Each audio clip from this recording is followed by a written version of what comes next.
예, 오늘 함께 읽은 본문은 마태복음 5장 1절에서 12절 말씀으로 우리가 잘 알고 있는 팔복 말씀입니다. 이 팔복 말씀은 우리에게 너무나 익숙한 본문 중 하나라고 생각을 합니다. 교회와 함께 잘하신 분이라면 이 본문을 수없이 들어왔을 것이고 수없이 읽어왔으리라고 그렇게 생각을 합니다. 그래서 때때로 이 말씀이 너무나도 익숙해서 그 의미를 깊이 생각하지 않는 경우가 종종 있는 것 같습니다.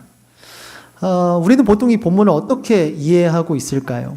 대부분은 이렇게 읽습니다. 겸손하면 복 받는다. 슬퍼하면 위로받는다. 온유하면 땅을 얻는다. 그러니까 다시 말해서 팔복을 어떤 윤리적, 도덕적 교훈 정도로 생각을 합니다. 다시 말해서 이렇게 살면은 하나님이 우리에게 어떤 복을 주신다라는 형태로 이해를 합니다. 그러나 이것이 본문이 말하고자 하는 진짜 메시지일까요? 오늘 함께 본문을 읽어 나가시면서 이 본문이 우리에게 어떤 이야기를 전하는지 함께 살펴보고자 합니다. 오늘 본문을 한번 살펴보시면 하나의 패턴을 발견할 수 있습니다. 3절 첫 번째 복의 끝은 이렇게 끝납니다. 천국이 그들의 것임이요. 그리고 10절 맨 마지막 8번째 복의 끝도 동일하게 끝납니다. 천국이 그들의 것임이라. 그러니까 팔복의 처음과 끝 모두가 이게 천국으로 감싸져 있습니다. 그러니까 이것은 단순히 우연이 아니라 이 천국이라는 개념이 이 팔복을 이해하는 핵심 키워드인 것입니다. 그런데 우리가 이 천국을 떠올리면은 천국이라는 단어를 들으면 보통 어떤 개념을 떠올릴까요? 그러니까 대부분 죽어서 가는 곳, 이 사후 세계를 떠올립니다. 그러니까 구름 위에 어떤 황금문이 있고 그 안에서 영원히 쉬는 그런 개념을 우리가 생각을 합니다. 이것이 바로 우리에게 익숙한 천국 개념입니다. 그러나 사실 우리가 보는 이 개역개정에서 이 천국으로 번역된 헬라어 단어를 그러니까 원문 그대로, 문자 그대로 번역을 하자면 하늘들의 나라입니다. 그러니까 이 하늘들의 나라는 이 유대인의 언어 관습에서 비롯된 표현인데 이것을 이제 번역하는 과정에서 이제 천국으로 번역을 한 거죠.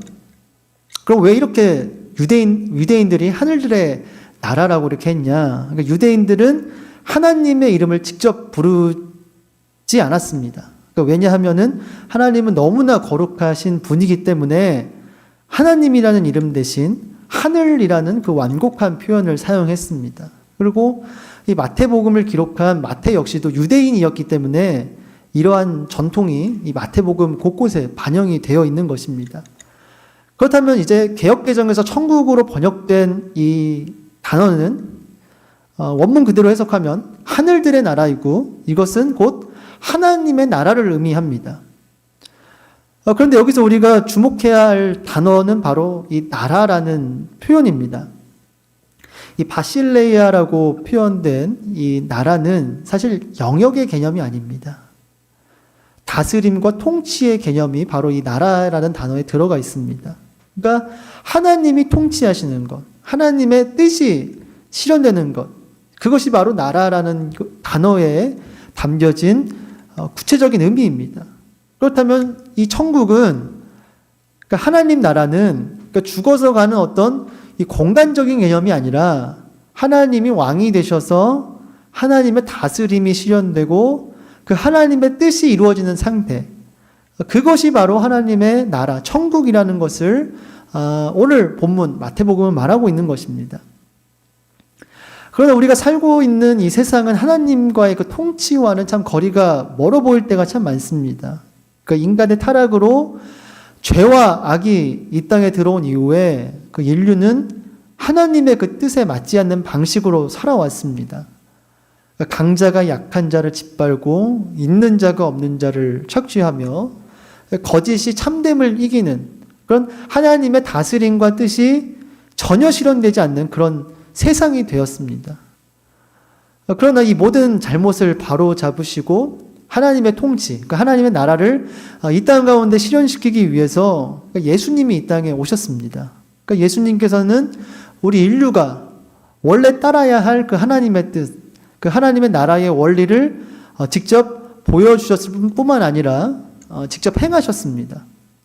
그렇게 예수님을 통하여서 하나님의 나라가 이 땅 가운데 시작이 되었고 또 그 예수님은 우리를 이 하나님 나라의 그 시민으로 부르셨습니다. 그래서 우리는 그 부름에 응답하여서 이 하나님의 나라, 이 천국의 시민이 되었고, 이제 그 하나님 나라의 그 새로운 원리가 우리 삶 가운데 임했습니다. 그러니까 이것을 기억하고 우리가 한번 본문으로 들어가 보도록 하겠습니다. 그러니까 제가 말씀해드린 이 천국 개념, 하나님 나라의 개념을 염두에 두고 이 팔복 본문을 읽는다면 이 본문은 우리가 흔히 생각하는 어떤 이 복받는 비결에 대해서 말하는 것이 아니라 이 하나님의 나라의 원리가 무엇인지에 대한 본문으로 우리에게 다가오게 됩니다. 그러니까 다시 말해서 하나님 나라의 시민이 된 우리가 그 따라야 할 삶의 방향성과 지침이 오늘 본문 속에 담겨져 있는 것입니다. 이런 관점으로 우리 본문 1절 한번 살펴보도록 하겠습니다. 오늘 본문 1절을 살펴보니까 이렇게 나옵니다. 예수께서 무리를 보시고 산에 올라가 앉으시니. 예수님께서 산에 올라가 앉으셨다라고 이렇게 본문은 시작하고 있습니다. 이 마태복음 4장, 그러니까 5장 전에 그 4장을 보시면은 마귀가 예수님을 산으로 데려가서 세상의 모든 나라와 그 영광을 보여주었습니다. 그러니까 마귀의 산은 이 권력과 영광과 지배라는 그런 세상의 나라, 세상 나라의 논리가 지배되는 곳이 바로 이 마귀의 산이었습니다. 그러나 예수님은 오늘 본문 1절에서 이 마귀의 산과 대비되는 다른 산에 올라가셨습니다. 그리고 여기서 예수님은 이 마귀의 산에서 제시된 세상 나라와는 전혀 다른 나라, 전혀 다른 원리를 지금 제시하고 계시는데요. 본문은 예수님이 앉으셨다라고 이렇게 기록을 합니다. 그러니까 여기서 예수님이 앉으셨다라는 것은 단순히 편하게 쉬는 자세가 아니라 이 왕의 통치를 보여주는 자세입니다. 그러니까 왕이 어떤 보좌에 앉아서 나라를 다스리듯이 예수님은 지금 산에 앉으셔서 하나님 나라의 그 왕으로서 이 새로운 나라의 원리를 지금 선포하시는 것입니다. 그리고 본문은 계속해서 제자들이 나아왔다고 말합니다. 그러니까 예수님을 따르기로 결단하여서 하나님 나라의 시민이 된 사람들이 지금 이렇게 왕 앞에 나아온 겁니다. 그리고 이들에게 지금 하나님 나라의 새로운 원리가 선포됩니다. 그리고 예수님은 이렇게 말씀하십니다. 복이 있나니. 개역개정 이 성경은 이제 원래 원문을 해석하는 과정에서 이게 좀 뒤로 빠졌지만 그 원문을 보면은 이 복이 있나니가 가장 먼저 나옵니다. 그래서 복이 있나니라고 이렇게 원문은 그렇게 시작을 하는데 이 복이 있나니라고 번역된 단어의 원래 뉘앙스를 살려 번역하자면은 행복하다입니다. 그러니까 예수님은 이런 사람들이야말로 참으로 행복한 사람이다. 그러니까 진정으로 행복한 사람들이란 바로 이런 사람들이다라는 것을 지금 말하고 계신 겁니다. 그러니까 팔복의 말씀이 이렇게 놀라운 어떤 선언과 축하의 외침으로 지금 시작을 하고 있습니다. 그렇다면 오늘 본문은 어떤 사람이 행복한 사람이라고 말하고 있을까요? 그러니까 우리가 일반적인 상식으로 볼 때 좀 경제적으로 풍요로운 사람, 권력이 있는 사람, 아니면 사회적으로 인정받는 사람들이 행복할 것이라고 떠올립니다. 그러니까 우리가 흔히 생각하는 기준으로 보면 이러한 사람들, 좀 풍요롭고 권력 있고 인정받는 그런 사람들이 행복할 거라고 생각을 합니다. 그래서 어떻게든 우리들은 이러한 것을 붙잡으려고 애를 쓰지 않습니까? 그렇지만 오늘 본문은 정반대의 이야기를 하고 있습니다. 그러니까 3절을 보시면 심령이 가난한 자는 행복하다고 말합니다. 여기서 심령이 가난하다라는 말의 의미는 정말 물리적으로 너무 가난해서 그 영마저도 가난한 사람들을 의미합니다. 그러니까 돈도 없고 아무것도 없어서 그 영마저도 가난한 사람들. 그래서 붙잡을 것이 정말 아무것도 없어서 바라볼 게 하나님밖에 없는 사람들이지만 예수님은 그러한 자들이 진정으로 행복하다고 말씀하고 계십니다. 그러니까 4절을 보시면 애통하는 자가 행복하다고 말합니다. 그러니까 여기서 애통하는 자는 아픔을 가졌지만 역설적으로 내 아픔을 통해서 타인과 이 세상의 아픔을 볼 줄 아는 사람들입니다. 그러니까 이러한 자들, 그러니까 그러니까 내가 아프기 때문에 타인의 아픔도 보이고 세상의 아픔을 볼 수 있는 민감한 고통의 감수성을 가진 사람들, 이런 사람들이 예수님은 행복하다고 말합니다. 그리고 5절을 보시면 온유한 자가 행복하다고 말합니다. 여기서 온유한 자는 어떤 나약하거나 마냥 참는 사람이 아니라 하나님을 기다리는 사람들입니다. 그러니까 세상의 불의와 고통을 목격하고 그래서 애통하지만 어떤 분노로 이것을 보복하거나 그러니까 내 뜻대로 뭔가를 바로잡으려고 하는 것이 아니라 하나님의 응답과 정의를 묵묵히 기다리는 사람들, 이러한 사람들이 행복하다고 말합니다. 6절은 의에 줄이고 목마른 자가 행복하다고 말합니다. 그러니까 의에 줄이고 목마른 자는 하나님의 뜻이 이 땅 가운데 실현되기를 갈망하는 자입니다. 그러니까 현재 우리가 경험하는 현실에 만족하지 않고 이 땅 가운데 하나님의 정의와 공의가 실현되기를 바라며 어떻게든 내 삶 속에서 하나님의 정의와 공의를 이루고자 노력하는 사람들, 거기에 나의 시간과 삶을 투자하는 사람들이 행복하다고 말합니다. 계속해서 7절을 한번 보시면은 긍휼히 여기는 자가 행복하다고 지금 말하고 있습니다. 그러니까 주변의 궁핍한 이들을 보고 용서하고 원수까지 사랑하는 그런 자비로운 사람들이 바로 행복하다는 것을 말하고 있습니다. 8절을 보시면 마음이 청결한 자가 행복하다고 말합니다. 그러니까 겉과 속이 일치하는 사람들, 하나님 앞에서 진실한 마음으로 살아가고자 하는 자들이 정말로 행복하다는 것을 말하고 있습니다. 9절을 보시면요, 화평하게 하는 자가 행복하다고 말합니다. 그러니까 우리가 깨어진 세상 가운데 살지만 그 세상 속에서 우리가 단순히 갈등을 회피하고 피하는 것이 아니라 그 하나님의 평화, 샬롬을 이 땅 가운데 이루기 위해 노력하는 자들, 다시 말해서 정의로운 어떤 공동체를 만들고자 노력하는 사람들이 바로 행복한 사람들이라고 예수님은 말하고 있습니다. 그리고 마지막 10절을 보시면 의를 위해 박해받는 자가 행복하다고 말합니다. 그러니까 지금까지 제시된 이런 하나님 나라의 원리를 따르다 보니 때로는 손해보고 박해받는 사람들, 그렇지만 이러한 자들이 예수님은 진짜 행복한 자들이다라고 오늘 본문은 말하고 있습니다. 그러니까 오늘 본문이 행복하다고 정의한 사람들은 이 세상의 기준으로 보면 어쩌면 행복과는 가장 거리가 먼 사람일 수도 있습니다. 그러나 하나님 나라에서는, 그러니까 하나님 나라의 기준에서는 이들이야말로 진정한 행복한 사람이라는 것을 예수님은 우리에게 말하고 있습니다. 결국 오늘 본문은 우리가 일반적으로 생각하는 그 삶의 방향성과 원리와는 전혀 다른 기준을 우리에게 제시하고 있는 것입니다. 그래서 우리가 지금 간략하게 좀 팔복의 내용을 살펴보았는데, 이 팔복이 가리키는 지점을 따라가다 보면 결국 한 분이 우리에게 그려집니다. 바로 예수 그리스도의 모습이 우리에게 그려집니다.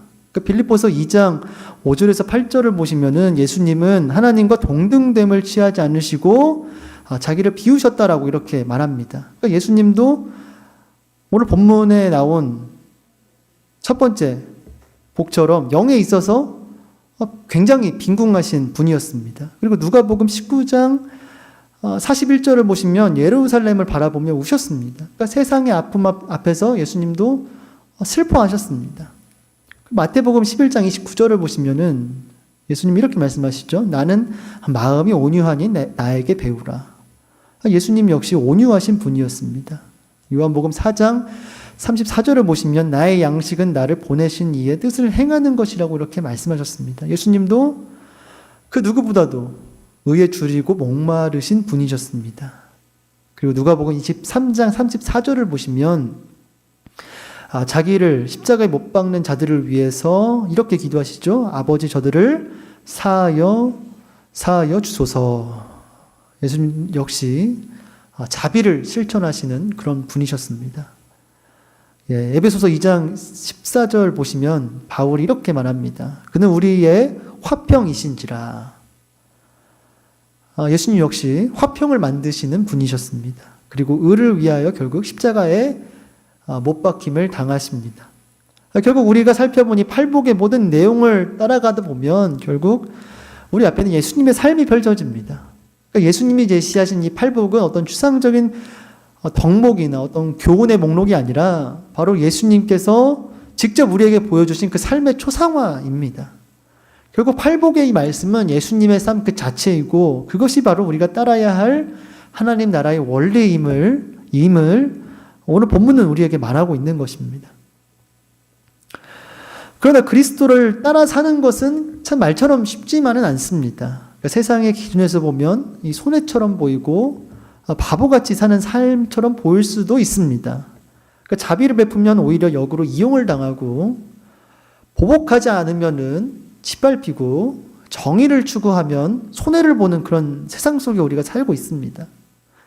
그렇지만 본문은 우리가 이러한 하나님 나라의 원리로 살아갈 때 진정한 삶, 풍성한 삶이 열린다고 말하고 있습니다. 그러니까 팔복 뒤에 나오는 한번 약속들 한번 보실까요? 이 약속들은 우리가 죽어서나 경험하는 이 먼 미래의 약속들이 아니라 하나님 나라가 이미 시작되었기 때문에 지금 여기서 경험되는 축복이기도 합니다. 우리가 하나님 나라의 원리로 살아갈 때 진정한 위로가 있다고 말합니다. 그러니까 세상이 줄 수 없는 하나님께서 주시는 위로가 우리에게 있다는 것입니다. 그리고 모두가 땅을 기업으로 받습니다. 그러니까 이것은 정의로운 분배를 의미합니다. 그러니까 소수가 독점하는 그런 불이한 구조가 아니라 하나님 뜻대로 모든 사람이 필요한 것을 누리는 그런 세상이 열린다는 것입니다. 또 배부름이 있습니다. 그러니까 원문의 뉘앙스를 살리면 터지도록 풍성한 만족이 있다라고 이렇게 얘기를 합니다. 그러니까 하나님이 직접 채워주시는 그런 충만한 삶이 우리의 삶 가운데 들어온다는 것을 이 본문은 우리에게 약속을 합니다. 그러니까 나아가서 또 자비를 경험합니다. 그러니까 우리가 함께 자비를 베푸는 공동체 안에 살 때 우리도 누군가에게 자비를 받고 자비를 경험합니다. 그리고 하나님의 하나님을 볼 것이요. 다시 말해서 하나님의 영광을 우리가 경험하게 됩니다. 그러니까 하나님의 얼굴을 대면하는 그런 친밀한 만남이 우리 가운데 펼쳐집니다. 그리고 마지막으로 하나님의 성품에 참여하여 하나님의 자녀로 불립니다. 정리하자면 하나님의 나라의 원리로 살아갈 때 이러한 풍성한 삶 그리고 진정으로 의미 있는 삶이 우리에게 열린다는 것을 오늘 본문은 우리에게 얘기하고 있습니다. 그러나 이것은 어떤 개인의 노력만으로 되는 것은 아닙니다. 우리가 하나님 나라의 시민이 될 때 성령께서 우리와 함께 하셔서 우리를 이 예수님의 성품에 맞는 사람으로 우리를 변화시켜 가고 계십니다. 그렇기에 우리 한 명 한 명이 예수님을 닮은 이 작은 예수가 되어 이 세상을 살아갈 때 또 교회 공동체 안에서 서로가 서로를 붙들어주며 하나님 나라의 원리로 살아가려고 노력할 때 그렇게 하나님 나라는 우리의 삶 가운데서 현실이 되는 것입니다. 또 나 혼자서 이 모든 팔복을 감당할 수는 없습니다. 어떤 형제는 또 빈궁함의 자리에서 또 어떤 자매는 화평 만들기의 자리에서 또 어떤 이는 자비의 자리에서 각각의 자리에서 하나님 나라의 원리를 살아냅니다. 그렇게 우리는 서로가 서로의 그 은사에 의지하면서 함께 하나님의 나라를 이 땅 가운데 드러냅니다. 왜냐하면은 이 나라라는 개념 자체가 혼자의 개념이 아니라 함께함의 개념이기 때문입니다. 그렇게 교회는 세상과는 전혀 다른 원리로 운영되는 그런 전혀 다른 새로운 공동체가 됩니다. 그래서 이제 오늘 말씀 11절에서 12절을 보시면 예수님은 이제 우리에게 직접 이제 권면하십니다. 3절부터 10절까지는 무엇 한 자는 행복하다라고 이렇게 3인칭으로 말씀하셨다면은 이제 11절부터는 갑자기 너희 2인칭으로 바뀝니다. 그러니까 예수님은 이제 우리를 바라보시면서 말씀하시는 것입니다. 예수님 이렇게 말씀하십니다. 나 때문에 너희를 욕하고 박해하고 모든 악한 말로 거짓으로 너희를 비방하면 너희에게 복이 있나니. 그러니까 하나님 나라의 원리대로 살아가라고 예수님이 제시한 삶의 원리를 따를 것을 우리에게 지금 도전하고 있습니다. 이러한 삶에는 분명 불편함이 따르고 손해가 따르고 또 오해가 따라옵니다. 이것은 어떤 피할 수 없는 숙명입니다. 하나님의 나라의 원리가 이 세상 나라의 원리와 다르기 때문에 세상 속에서 그 원리대로 살면 어쩔 수 없이 충돌이 생길 수밖에 없습니다. 그러나 예수님은 기뻐하고 즐거워하라고 말씀하고 계십니다. 왜냐하면은 그러한 삶이 바로 진정한 행복한 삶이고 또 그렇게 충돌과 불편함이 올 때 우리가 진정으로 하나님 나라의 시민으로 살고 있다라는 어떤 증거가 되기 때문입니다. 그러니까 세상이 주는 행복이 아니라 이 하나님 나라 안에서 살 때 오는 그 행복, 세상이 보장하는 안전이 아니라 하나님이 약속하신 이 풍성함, 이것이 바로 오늘 팔복이 선포하는 진정한 복이자 우리가 이 땅에서 경험할 수 있는 진정한 하나님 나라의 축복입니다. 예, 오늘 말씀을 우리 삶에 적용하면서 이 팔복의 삶을 실제로 살아낸 한 사람을 소개하고자 합니다. 바로 한국의 화백 박수근이라는 화가입니다. 그러니까 박수근은 우리에게 참 친숙한 이름입니다. 그러니까 미술 교과서에서 한 번쯤은 그의 그림을 보셨으리라 생각을 합니다. 보통 우리는 박수근 하면은 그 향토적이고 한국적인 그림을 그린 화가로 생각을 합니다. 그러나 박수근의 삶과 신앙을 분리하고서는 그의 작품을 온전히 이해할 수가 없습니다. 사실 박수근은 그 누구보다도 진실한 크리스천이자 신앙인이었습니다. 그래서 그의 그림 작품 속에는 십자가나 예수님과 같은 이 직접적인 종교적 상징이 거의 드러나지 않지만 그의 그림 구석구석에는 이 하나님 나라의 원리가 흐르고 있습니다. 예, 박수근의 삶을 잠시 소개해드리겠습니다. 이 박수근의 아버지는 원래 부유한 농사꾼이었다라고 합니다. 근데 이제 홍수로 큰 타격을 입게 되고 이를 만회하고자 이제 광산 사업을 시도했으나 이마저도 실패하고 가세가 크게 기울었다고 합니다. 그래서 이러한 가난한 환경 속에서 박수근은 화가가 되고 싶었지만 가난했기 때문에 정규 미술 교육을 받을 수도 없었고 독학으로만 그림을 공부해야 했습니다. 이러한 가난 속에서도 어린 박수근은 이렇게 기도했다고 합니다. 하나님, 나는 이 다음에 커서 밀레와 같은 훌륭한 화가가 되게 해주세요. 박수근이 이렇게 기도했다고 합니다. 밀레는 우리가 잘 아는 이 만종이라는 그림을 그린 화가입니다. 그러니까 만종은 하루 일과를 마치고 밭에서 기도하는 농부들의 모습을 그린 그림입니다. 그러니까 박수근도 이 밀레처럼 이 가난 속에서도 진실함을 잃지 않은 그런 화가가 되기를 원했습니다.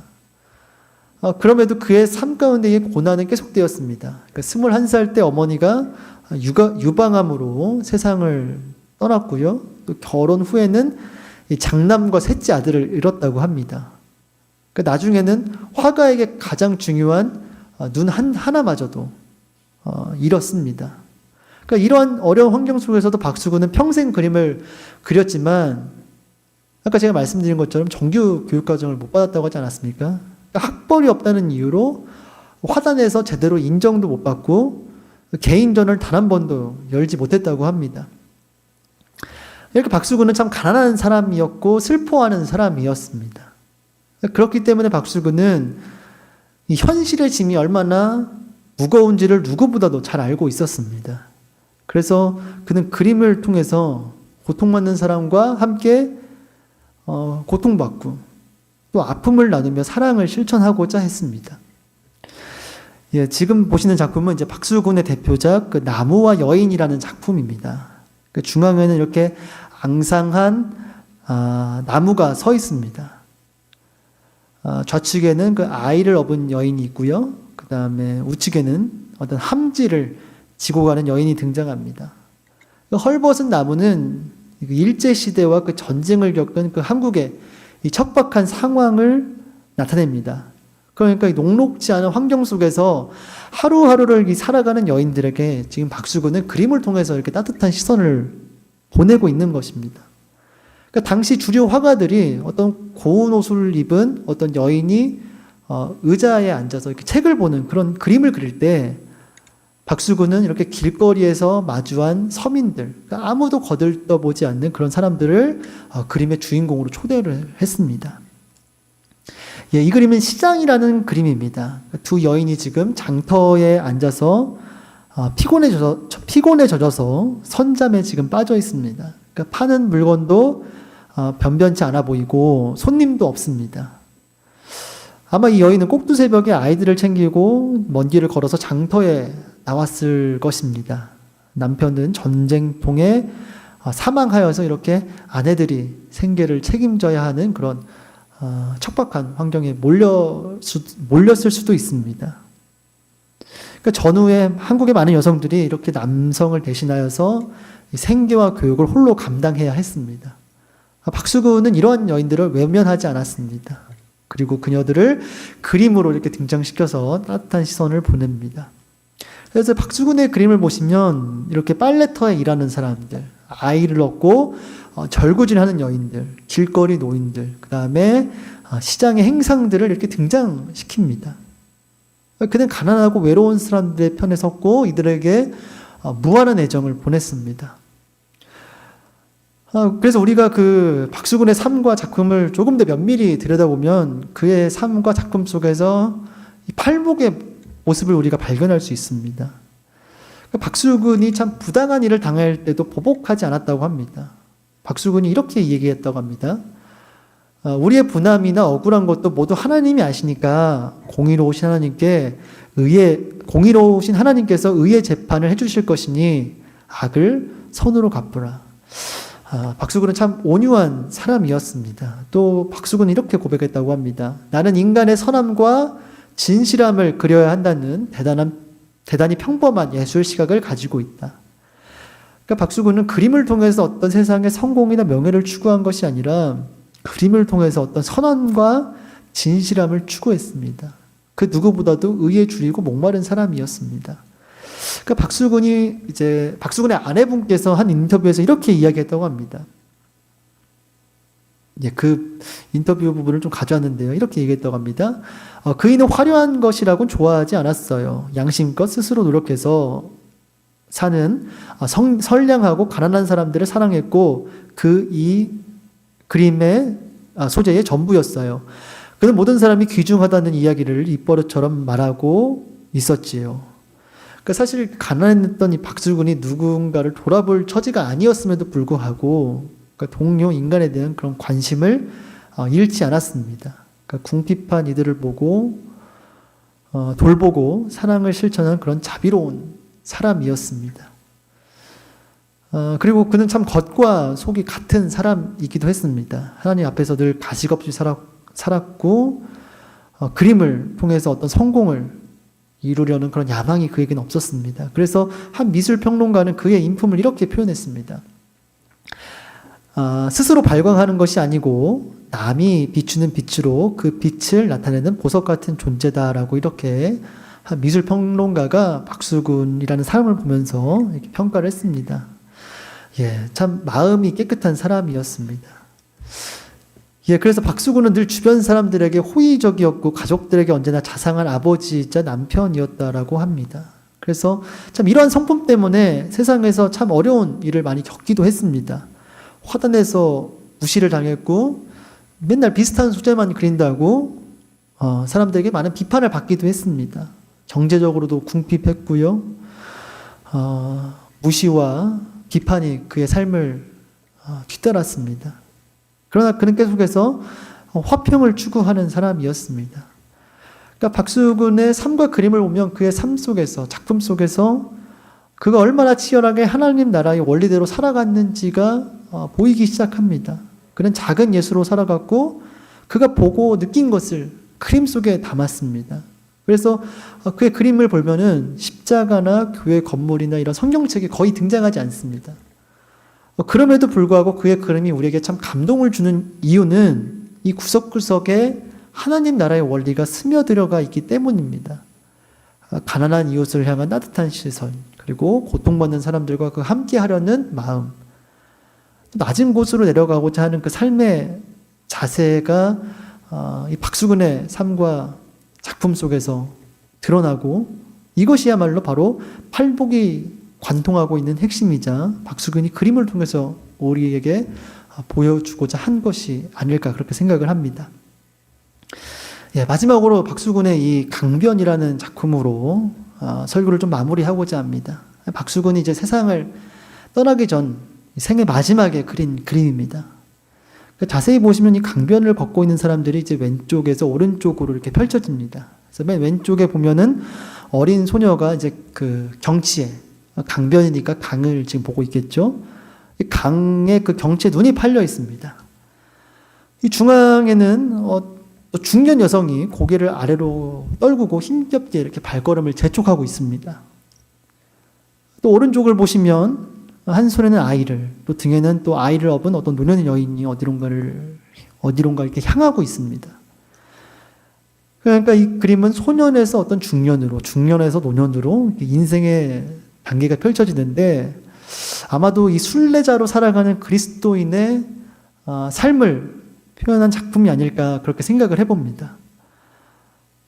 이렇게 그리스도인으로 살아간다는 것, 그러니까 세상의 시민이 아니라 하나님 나라의 시민으로서 이렇게 순례자로 살아간다는 것은 참 쉽지만은 않습니다. 말씀드린 것처럼 다른 원리로 살아간다는 것은 우리에게 불편함과 손해를 줍니다.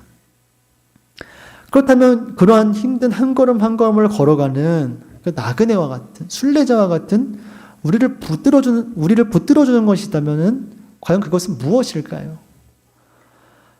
이 작품을 자세히 보시면 그 나무들 사이에 이 나룻배들이 있고 그 너머에는 강이 펼쳐져 있습니다. 강과 이 지평선 너머에 무언가 있을 것 같은 기대감이 이 그림에 묻어 있습니다. 아마 이 지평선 너머에는 그 하나님 나라의 온전한 성취가 있지 않을까 생각해 봅니다. 눈에는 보이지 않지만 이 하나님의 나라는 실제하며 그 나라가 마침내 완성될 것이라는 그 하나님의 약속은 나그네로 살아가는 우리를 붙잡아주는 가장 큰 힘이자 원동력입니다. 그리고 하나님의 나라에 대한 이 기대와 소망이 우리로 하여금 다시금 하나님 나라의 시민으로서의 또 한 걸음을 걷게 합니다. 이러한 기대와 소망을 가지고 하나님 나라를 바라보고 꿈꾸며 지금 여기서 하나님 나라의 시민으로 살아가는 우리 모두가 되기를 진심으로 축복합니다. 그리고 예수님께서 우리에게 보여주신 그 팔복의 삶을 우리의 삶으로 살아냄으로써 진정으로 풍성하고 의미 있는 삶을 누리시는 우리 모두가 되기를 진심으로 축복합니다.